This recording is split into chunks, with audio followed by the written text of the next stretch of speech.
Assalamualaikum warahmatullahi wabarakatuh. Sahabat dermawan, ada sebuah kepompong dan ini kisah nyata yang terjadi ketika seorang ahli serangga melakukannya. Kepompong ini sudah pada waktunya untuk terbuka dan menghasilkan kupu-kupu. Namun karena belum kunjung keluar, orang yang saya maksud ahli serangga ini, dia melubangi lubang yang tempat keluar kepompong itu. Ditunggu dan ditunggu, akhirnya keluarlah.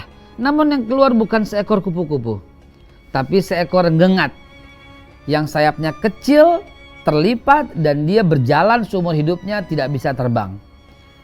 Teman-teman sekalian, sahabat dermawan, sahabat kemanusiaan yang dimuliakan Allah, apa artinya cerita ini? Kisah nyata ini membuka cakrawala kita bahwa untuk terbang kupu-kupu itu yang dibutuhkan adalah sebuah kesukaran, sebuah kepedihan. Kepompong itu memang kecil lubangnya, tapi itulah sunatullahnya.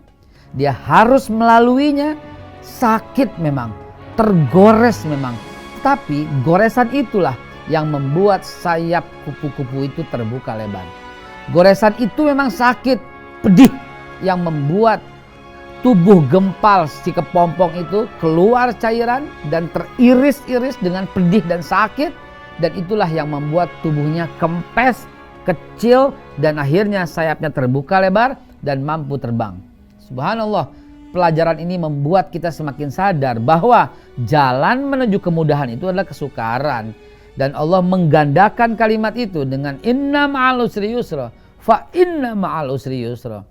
Sekarang bagi kita sendiri, kalau Anda jalan menurun, kira-kira apa yang Anda lakukan? Mudah, sulit, atau biasa saja?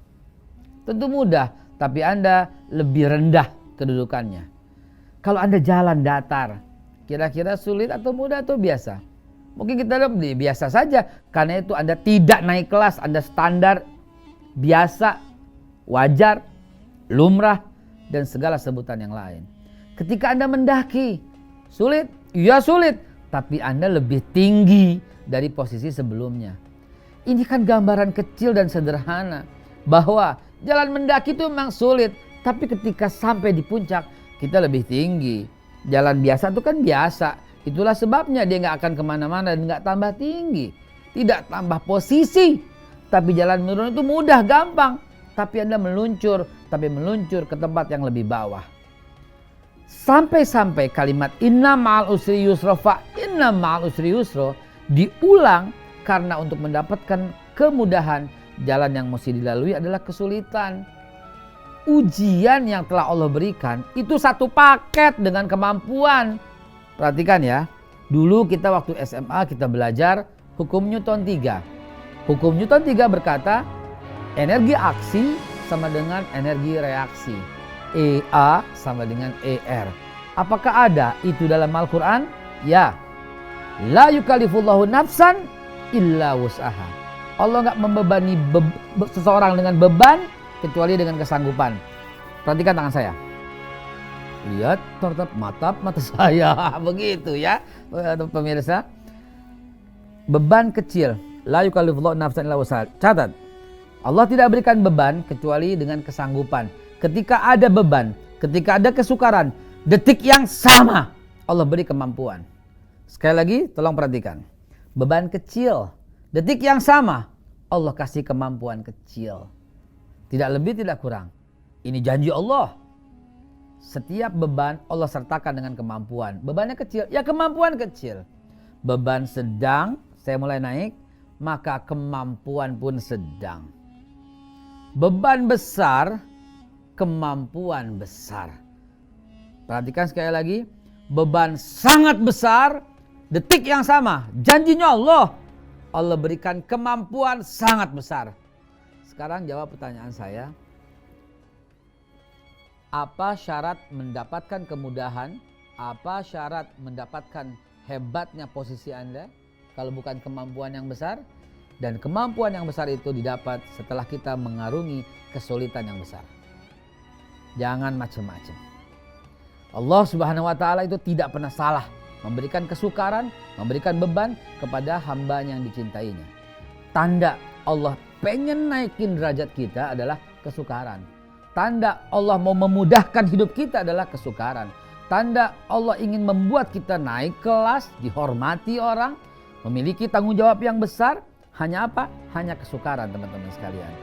Jangan macam-macam dengan kesukaran. Itu adalah hadiah dari Allah untuk mengangkat kita ke tempat yang lebih baik.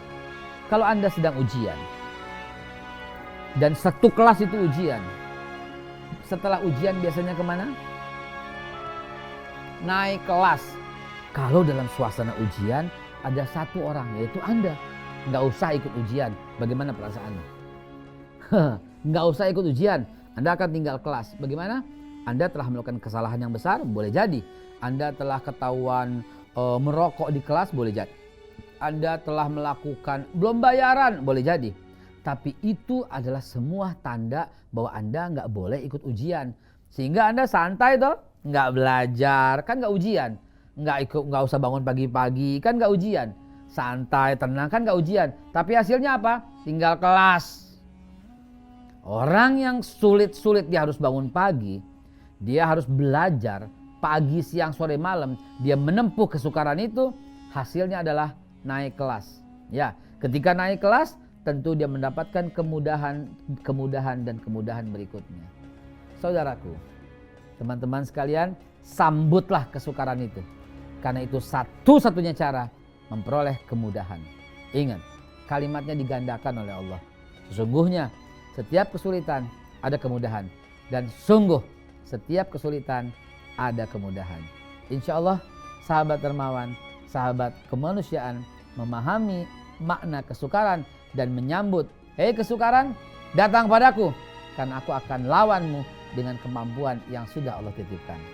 Wassalamualaikum warahmatullahi wabarakatuh.